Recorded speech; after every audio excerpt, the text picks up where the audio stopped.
그래서 이 부분은 필수적인 사항이 아니니까 이 부분은 대응을 좀 하시면 될 것 같고,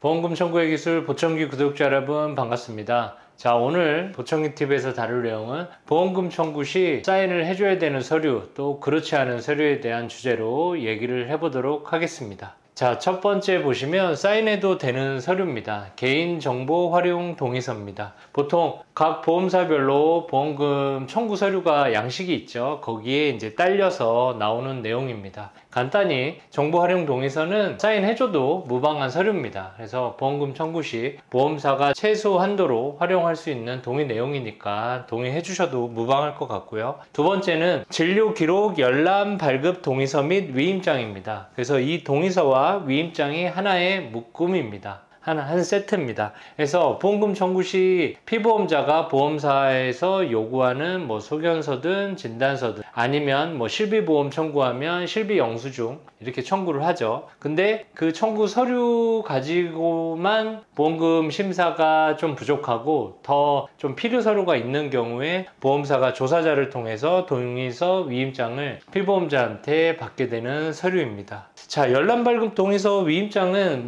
다른 건 주의할 사항은 없는데요. 이게 한 묶음이라고 말씀을 좀 드렸잖아요. 보통은 한 개 병원뿐만 아니라 한 4개에서 5개 병원을 요구를 좀 하거든요.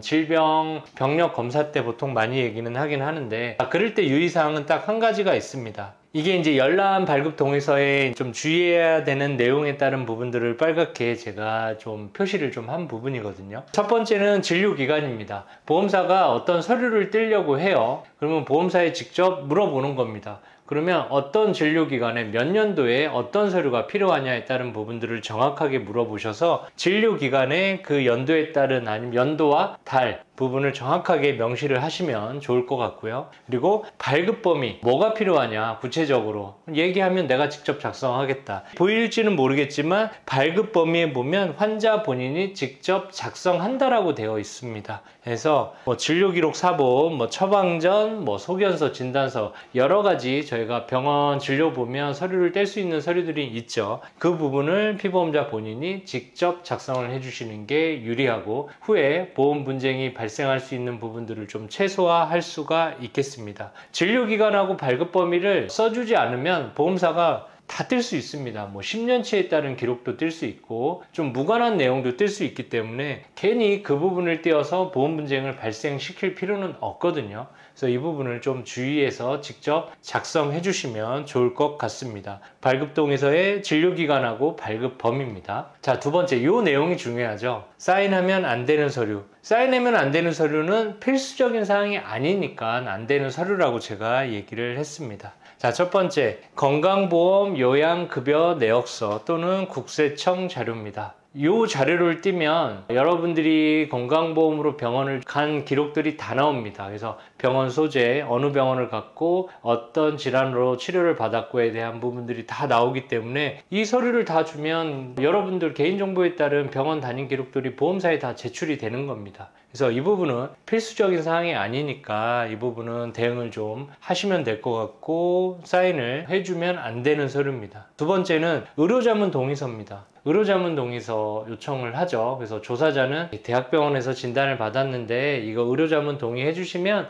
그냥 형식적인 절차니까 사인해 주시면 나중에 보험금 결과가 빨리 나옵니다 라고 요청하는 경우도 있고, 아니면 보험사가 강경하게 이거 의료자문 동의서에 사인해 주지 않으시면 이거 보험금 저희 결정 못합니다 라고 강경하게 나오는 경우가 있습니다. 자문 동의서 할 수 있으면 하면 좋죠. 다만 공정한 판단이 안 되니까 필수적인 사항이라고 서류가 되어 있지 않은 겁니다. 마지막으로 면책 동의서입니다. 자, 예를 들어서 여러분이 후유장애 보험금 장애지급률 10%를 청구해서 1,000만 원을 보험금을 청구를 했다라고 가정을 하면 보험사가 이 부분을 조사를 했는데 10%는 이게 과하고 8%에 우리 조정합시다. 피보험자한테 얘기할 수 있겠죠. 피보험자도 이거를 완강하게 거부하면 이게 보험금이 못 받을 수 있으니까 80% 800만 원에 나 협의하겠다. 거기까지는 좋습니다. 그 내용만 들어간 내용에 따른 면책 동의서를 쓰면 좋은데 보험사가 이제 제가 예를 든 사안을 가지고 면책동의서 내용을 보면 꼭 이런 내용을 쓰는 보험사들이 있습니다. 민형사상해 후에 일체의 책임을 묻지 않겠다. 이런 내용이 들으면 이 내용을 삭제해달라고 꼭 얘기하실 필요가 있겠습니다. 자, 이게 오늘 든 예로 얘기하면 추후에 청구 시 제약이 발생할 수가 있습니다. 예를 들어서 후유장애 내가 뭐 허리 때문에 청구를 했는데 이게 민형사상해 추후에 일체 묻지 않겠다는 내용은 추후에 질병이나 상해로 해서 내가 다쳤던 부위가 재발하거나 그럴 수도 있거든요. 그럴 때 이 문구가 들어가게 되면 보험금 청구할 때 제약이 발생하니 이 부분은 면책동의서 써주는 건 좋으나 민형사상해 합의 내용 아니면 이 보험금을 받고 나서 추후에 뭐 일체 책임을 묻지 않겠다는 내용은 반드시 지워달라고 요청을 하시면 되겠습니다. 자, 오늘은 보험금 청구 시 꼭 사인을 해줘야 되는 사항과 사인해주지 않아도 되는 사항에 대해서 얘기를 했습니다. 제가 설명을 드렸는데도 불구하고 사인하면 안 되는 서류에서 보험사에서 완강하게 무조건 해줘야 보험금 결정을 한다라고 얘기하는 경우가 굉장히 많은 것 같습니다. 자, 그럴 때 보험사별로 자체적인 민원 부분도 있고 금융감독원의 민원 부분도 적절하게 활용을 해서 보험사하고 대응을 하시길 바라겠습니다. 자, 오늘 보험금 주제 영상과 관련해서 궁금한 사항은 저희 보청기TV 무료상담 주시면 저희 성실하게 답변 드리겠습니다. 저희 보청기TV는 보험 분쟁 주제로 여러분께 영상을 제공하고 있습니다. 영상이 유익하셨다면 구독과 좋아요, 알림 설정까지 부탁드리고 다음에 더 좋은 주제의 영상으로 찾아뵙도록 하겠습니다. 감사합니다.